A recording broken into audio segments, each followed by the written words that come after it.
Okay, guys. Um, Real talk right now. No hyper jovial Jared. No silly, goofy Jared. Just me. Um, Being as open as possible as I can be with you guys, my friends. I consider whether I know you or not.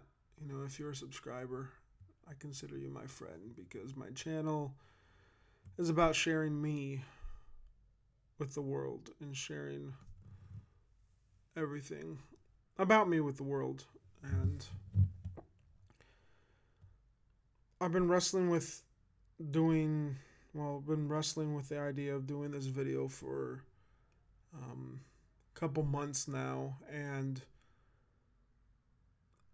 I'll explain why I'm talking about this in a minute. But I really don't know how I'm going to go about this. I really don't think I'm going to edit this video. I don't know if I can sit through talking about it all over again because talking to you now is hard enough. And to be completely frank, I'm incredibly scared to talk about this. But whole video you're watching now is raw, unedited, no filter. Um, but I wanted to talk to all of you about um, my battle with clinical depression and general anxiety disorder, which is a very serious battle for me.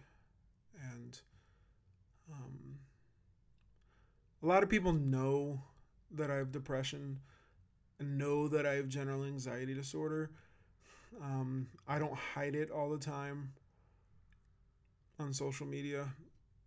Um, it's probably a bad thing, but I consider my friends on Facebook and my friends on Twitter my community. But it's a very serious and very hard battle. And before I get into that, I just want to talk about why I'm talking about it. I'll preface it with this. As I've tried more and more to really build my YouTube channel and share myself through my likes and my creative side on Facebook, I've come to research more and more YouTubers and those that have gotten big and what is so good about their channels and how they've been successful. And I discovered Jacksepticeye, and discovered Markiplier, and through Markiplier, I've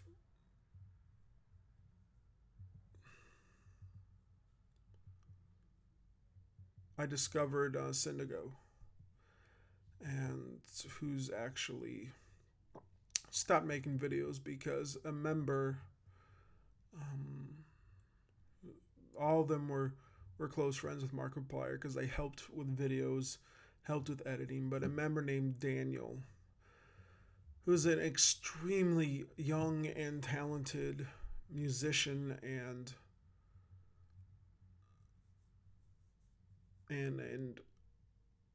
actor and filmmaker.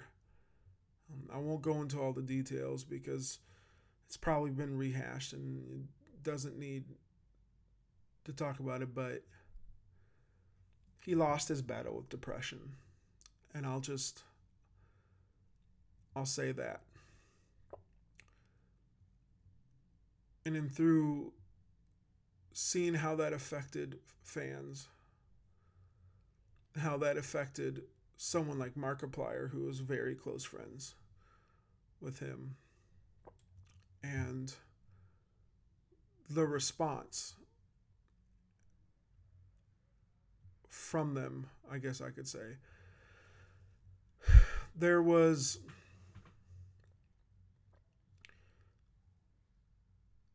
a moment in time, Markiplier took a break and he wasn't sure if he was going to post more videos. Jacksepticeye wasn't sure if he wanted to post videos at the time, and I went on there and commented on both of their videos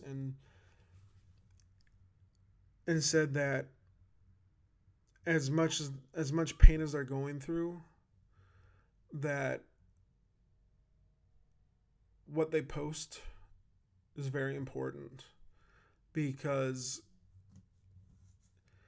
it provides a salve, even if it's temporary, to someone like me or others that are going through depression.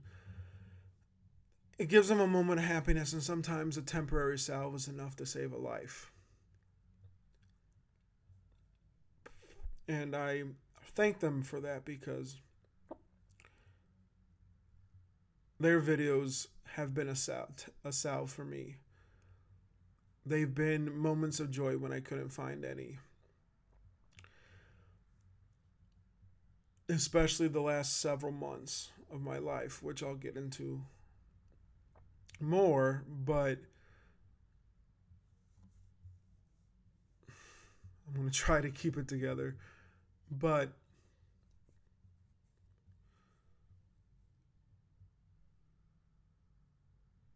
and if Markiplier and Jacksepticeye and even Kids with Problems, who are now 2/3 of Syndigo, well, yeah, 2/3 of Syndigo now, but if they ever watch this video, I want them to know how much of a light they were in a dark time in my life, and how they helped me through a lot, and how they are inspiring me to want to make my YouTube channel what they have been to me. I want to do the same for others. I admittedly got caught up in wanting a lot of subscribers and wanting attention, and that's why I wanted a YouTube channel. But now I've kind of reevaluated with everything that happened with Daniel and what I've experienced and how Markiplier and Jacksepticeye have helped me. I want my YouTube channel to be that. I want you guys to have fun with me. I want others to have fun with me. I want people to experience the entirety of who I am. But I also want them to experience the real me. And what I wrestle with and what I struggle with and what I deal with. And that's why I'm talking to you right now.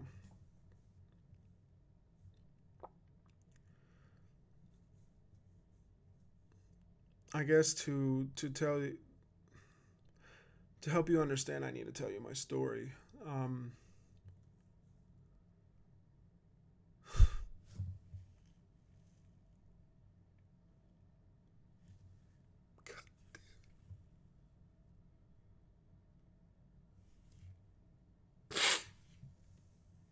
Sorry.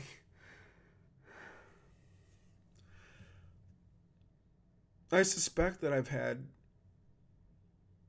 clinical depression and general anxiety for the majority of my life. My parents struggled with it as young adults. My mother still takes medication for it.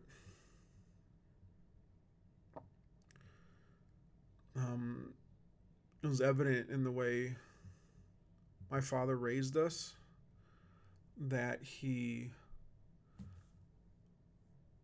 functioned in this cognitive dissonance of who he wanted to be and who he wanted to be to us, and how the depression controlled him.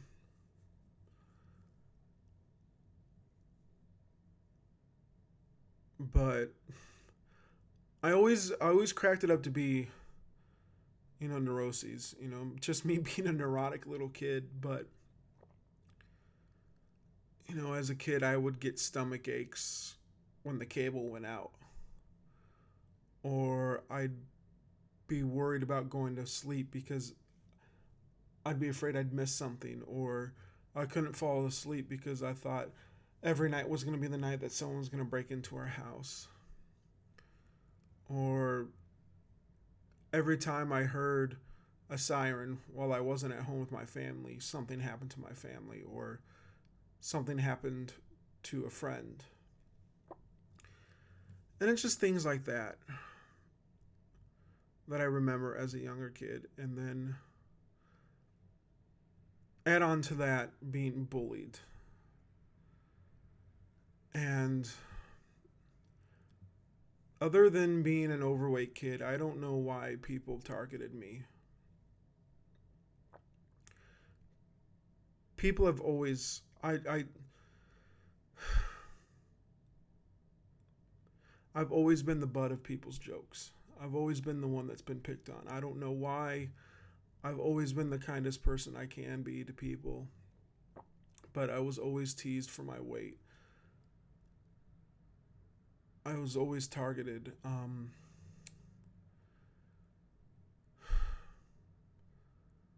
Always being made fun of because I didn't look necessarily like a boy or a girl growing up, or I was cursed with one of the areas of my body that my fat is deposited is in my chest. So I've always had a big chest. It's always been one of my biggest insecurities. And in high school, guys would walk by in the hallway and just grab them like they were a female's boobs. Um, I was targeted by a an older football teammate when I played football in high school. I was always cornered. So, nevertheless, I felt quite alone in high school. I was always trying to be the friendly person, but never felt like I belonged. So that contributed to depression. And then I remember early throughout high school, not high school, college, starting to experience it differently. I would feel numb and not find interest in anything, and just felt no purpose. I guess you could say that. Yeah, I felt no purpose. I went through the motions and I did well in college. I had friends, but I still had that nagging feeling of inferiority, of diffidence, of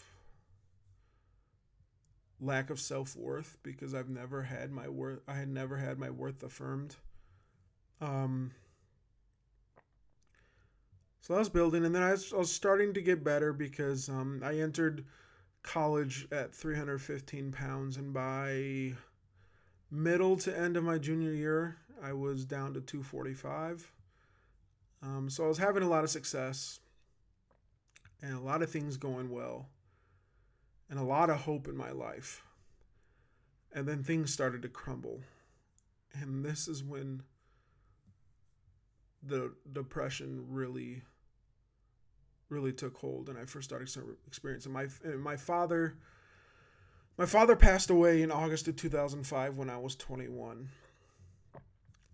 And while I never really had true clinical depression, at least it wasn't diagnosed, I wasn't on medication, um, it began to trigger it. Um, and I didn't get the help that I needed um, when I should have. In fact, I had a campus minister that told me, and I'm not angry about it. I'm not angry at him about it. it's just bad theology, but I distinctly remember walking with him, and it was down on university campus, down for no 4th Street in Gregory, around the dorm I lived in my senior year, and telling him I'm beginning to show these symptoms of depression. What I realize now were serious signs of depression, and the only response I got was that maybe that's probably not depression. It's just that you need to read your Bible and pray more. Because it's not depression, it's just a longing to be closer to God because you haven't been doing that lately. So I pushed that under the rug and just follow that because I didn't know any better. And then December 2006, my step-grandfather passed away.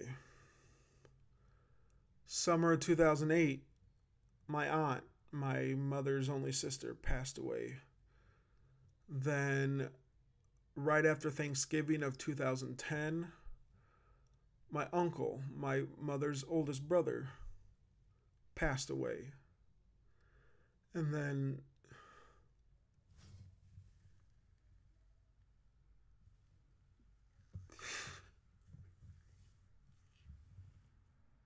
2011, July 31st,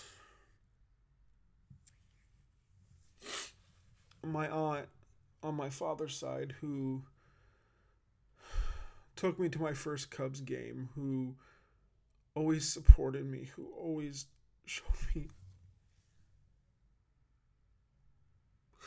unconditional love, passed away after only 2 years after being diagnosed with Parkinson's disease. Then the next Halloween, my paternal grandfather passed away. So the only one I have left on that side directly, other than cousins, is my uncle, who's awesome. He's a 60-year-old hippie. But then the next year, I can't remember if it was before or after, my maternal grandmother passed away.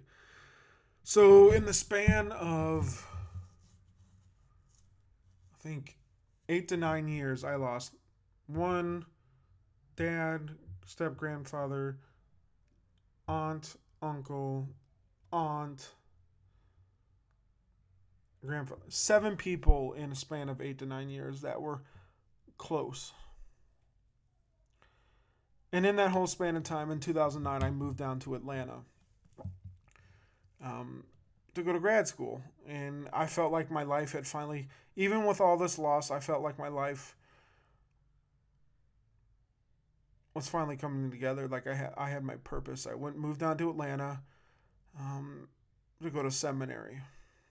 And one of the best seminaries in the country. And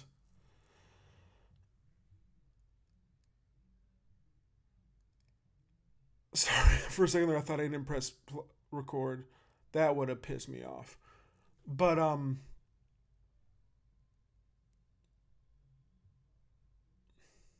where was I? 2000. I moved away from home for the first time to go to seminary. I felt I was called to be a minister. I was sure I was called to be a minister because for 2 years before that, I applied to 7 or 8 grad schools to go into public history and be a curator. Got rejected by every single one. Then I applied to the seminary at one of the best schools in the country. And I get in. So, moved down there, being away from home for the first time, dealing with all these deaths in the family. And the stress of grad school didn't help. When I was finally diagnosed, sorry, with something in my teeth, finally diagnosed with clinical depression and general anxiety disorder, and I'm put on, I've already forgotten the generic of Prozac. It's an SSRI. SSRI sucks. SSRIs suck, by the way.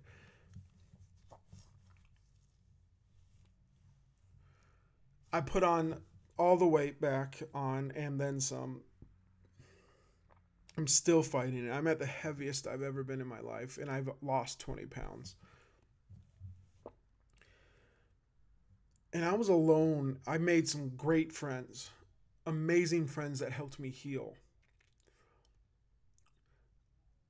Leah and Chris Lyman Waldron, Laura Brecky, Marshall Jolly, Mark Jefferson, Lauren Shields. Did I already say that?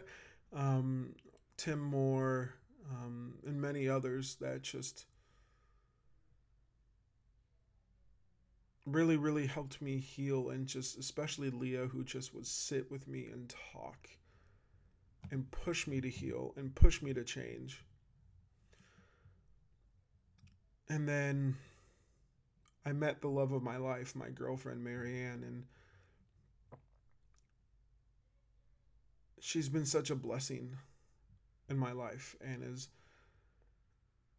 been the one that grabbed my hand and led me out of the labyrinth that is my mind. And then everything was looking up. No, we didn't break up. Don't worry, we're still together. That's not what I'm talking about. Um, Everything was looking great. My life was together. I felt like I had a purpose. I was going somewhere, and then it was all brought to a incredibly screeching halt.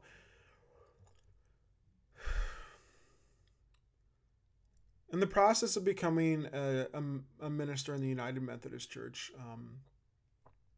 which I decided because I decided to leave the non-denominational evangelical church that I was in because I felt ostracized because of my growing belief and my growing faith. Um, and just I wasn't happy there. So I felt like I found my home in the United Methodist Church. But anyways, usually prior to um, entering seminary or at the beginning, you you express your desire to be a candidate and to be either an elder or a deacon in the United Methodist Church. And what you do is you go through a mentorship program and you have a minister mentor you and help you through the candidacy process and eventually be declared okay, you're approved for a candidate to be a candidate. And then you're commissioned after you graduate and you're placed in a church. And then after paperwork and a few more years, you're you're fully recognized as an elder and a voting member of the assembly. No, wait, that's Presbyterian. Oh, well, my mind is jumbled right now. Okay, a plate just fell because I think the spirit of John Wesley was upset at me getting things wrong. But anyways, my my experience was a little different because I decided to become a Methodist, you know, and declared my full, received my full membership. You have to be in for a year and all that. It didn't happen towards the end of my time in seminary. And as part of becoming a candidate, you have to go through a psych evaluation. And I went in knowing I have general anxiety disorder, knowing I have clinical depression. And I was seeking candidacy in the North Georgia Conference, and come to find out that there were a few concerns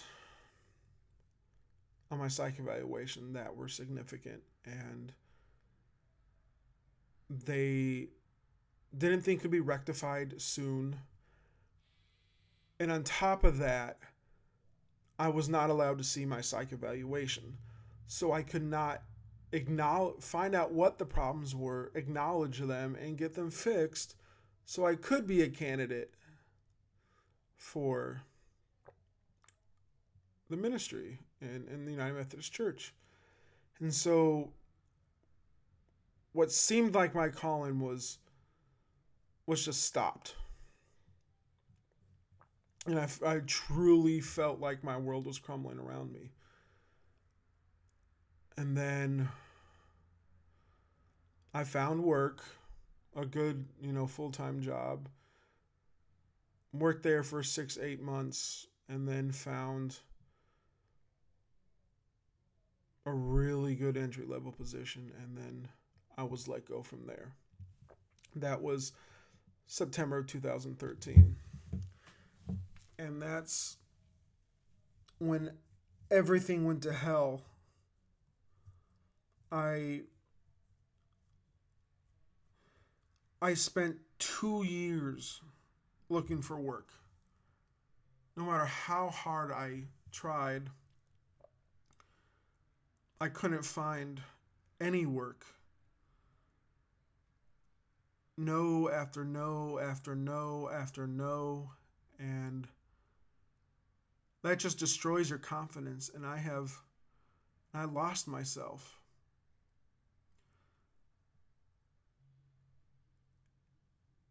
And I found myself thrown into the deepest darkness I have ever experienced.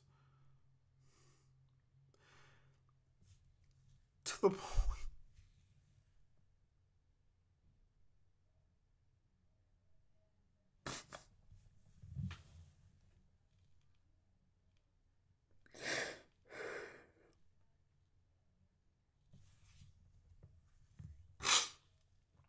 To the point where I didn't know myself anymore.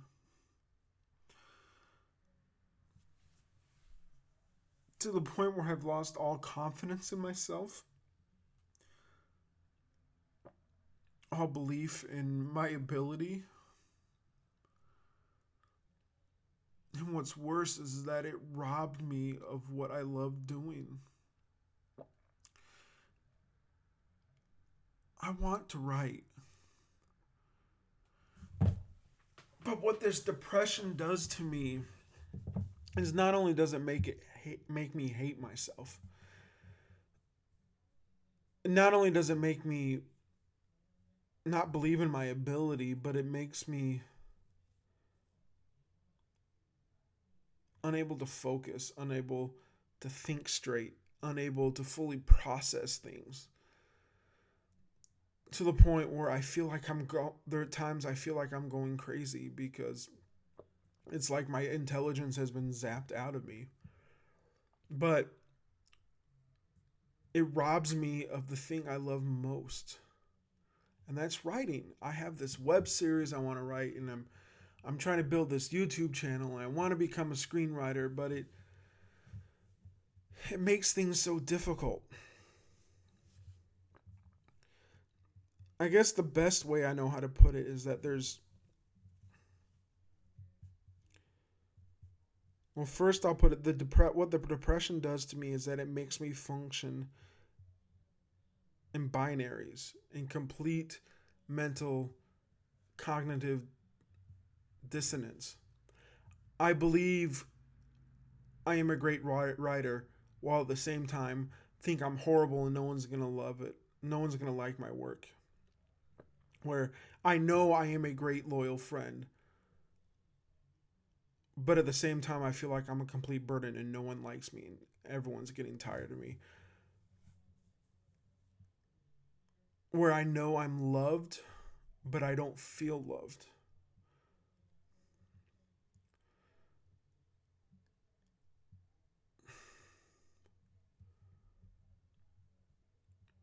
It gets me to the point where I question whether my own flesh and blood loves me. Whether the woman that says, no matter what, she is my girlfriend and that she loves me, I can't believe that she loves me. That I can't comprehend why she would love me. that I feel like I'm a burden on her, I'm a burden on friends, that I question whether I'm good enough for people. And it completely destroys my perception of myself. I I constantly look in the mirror and am surprised by the stranger staring back, because what I see is not how I feel.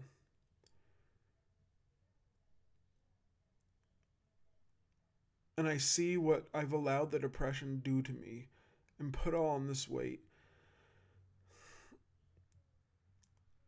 I lock myself up, I close myself off, and it's horrible.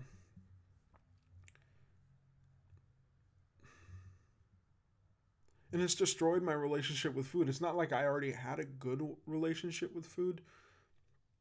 I know how to eat, but I don't do it because I'm addicted. And that's part of the depression. I think, I mean, I'll go to parties, and if I sit there and try not to think about food, I get irritable. But that's beside the point. What the depression really does to my writing, there's three. My writing experiences are full of sometimes. Sometimes I'm fine. Words flow out perfectly. I'm able to write. I have no problems. Those are the good days. The okay days are when I end up able to write, but it's really, really hard. This may be a little bit of a hyperbolic metaphor, but the best way I know how to put it is that the ideas are there, but when I go to write, they run. It's almost like a parent trying to give a toddler a bath.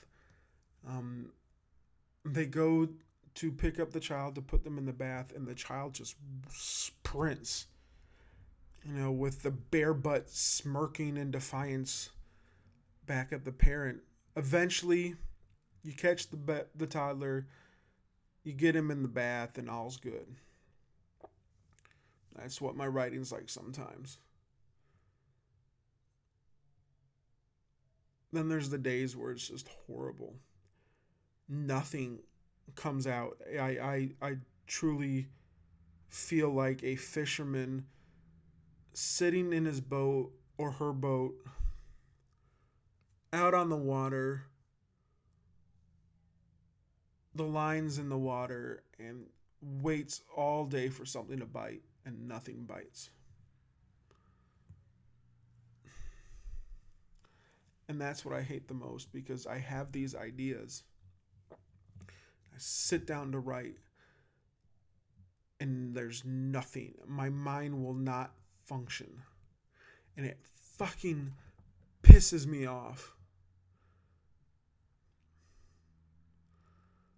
But what pisses me off the most is that the depression robs me of any self worth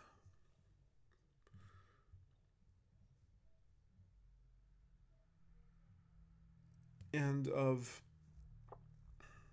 any confidence. But, oh, I forgot to tell you, on top of everything, I couldn't find any more work, and I've had to move back to my hometown, 750 miles away from my girlfriend. So I have to deal with the distance between me and the woman I love. And I'm nearly 32, completely reevaluating my life and trying to figure out what I want to do. But on the same token, I do know what I want to do. The good thing about the one good thing that's come out of being unemployed is having a lot of time to focus on what I want to do. And that's right. I want to build this YouTube channel. I want to produce content.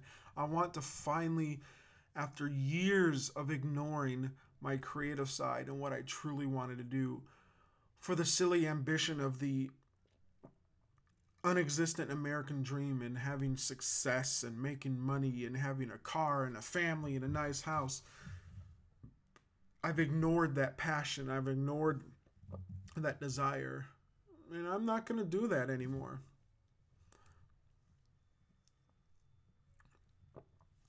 And that's part of why I'm talking to you. I want to get through these feelings.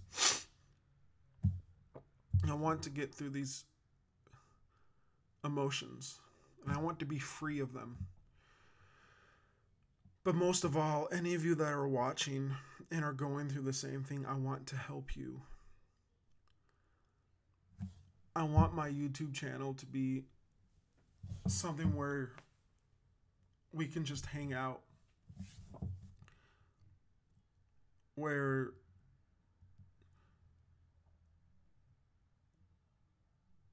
you feel that we're friends, but most of all, that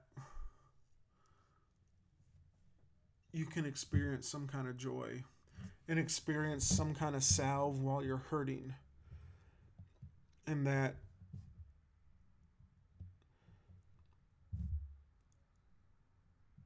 you can know that there's someone out there going through the same thing as you,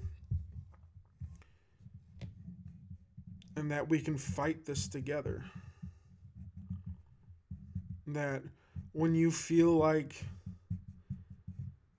no one else has your back, that when you feel like you're alone, you can come to my YouTube channel and know that you aren't alone, because you have me to hang out with. But you also have this community that I want to build through this channel, because I see us as a community.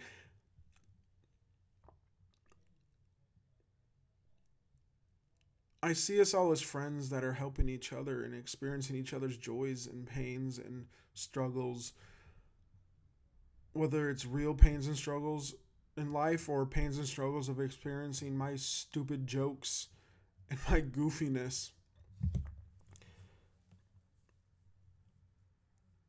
But most of all, I want this channel to be a way for me to rediscover myself, to push through the depression, to rediscover confidence in myself, and just become whole again. And I want to do that through my creativity. And I want to do that through the community that I've already found with you guys, and hopefully a community that will grow. But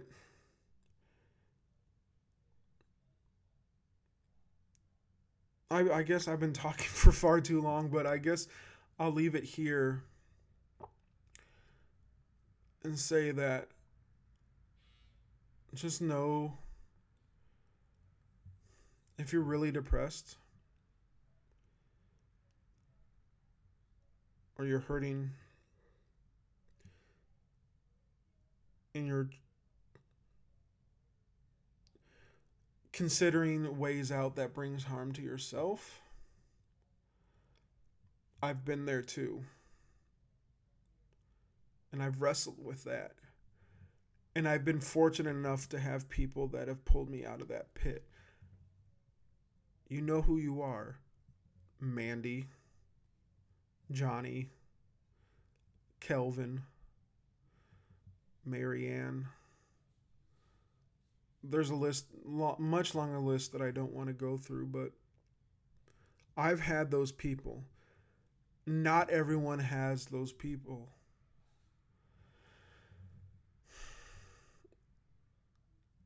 And at the very least, just let me be that for you. Come watch a video. Leave a comment. Know that there are people that will listen, that will talk to you, that will sit with you and show you and remind you who you are and the worth that you have.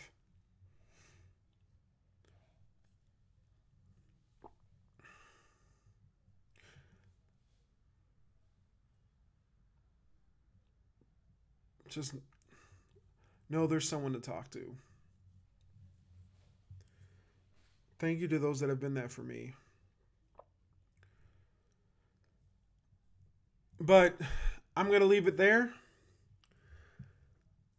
I have a lot in store for this channel that I hope you guys will enjoy. I am working, hopefully, gameplay videos soon. Um, right now, I have a limited computer, so I'll do what I can. Probably retro games. Will you press the button?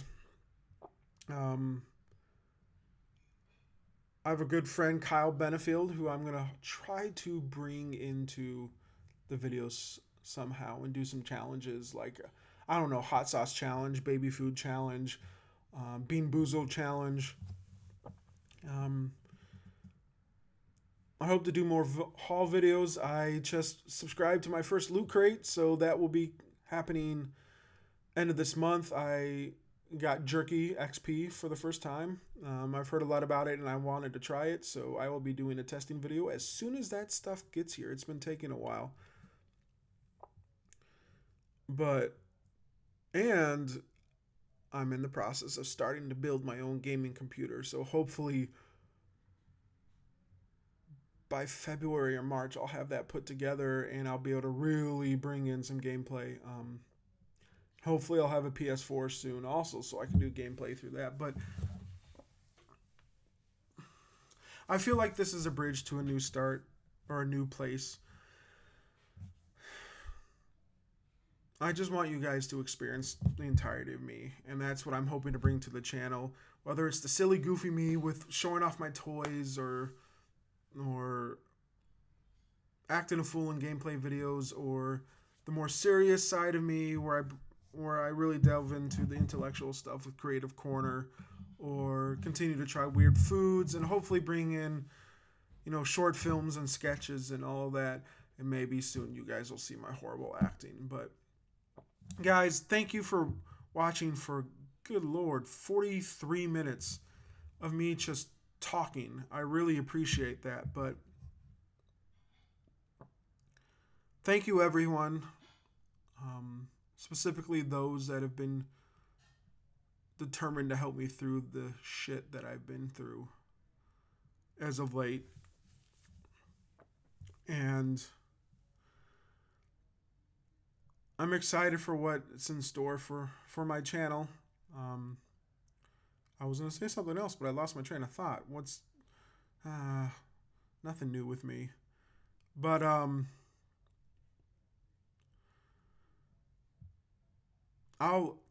going to try to get some resources. If anyone is going through trouble and needs some hotlines to call,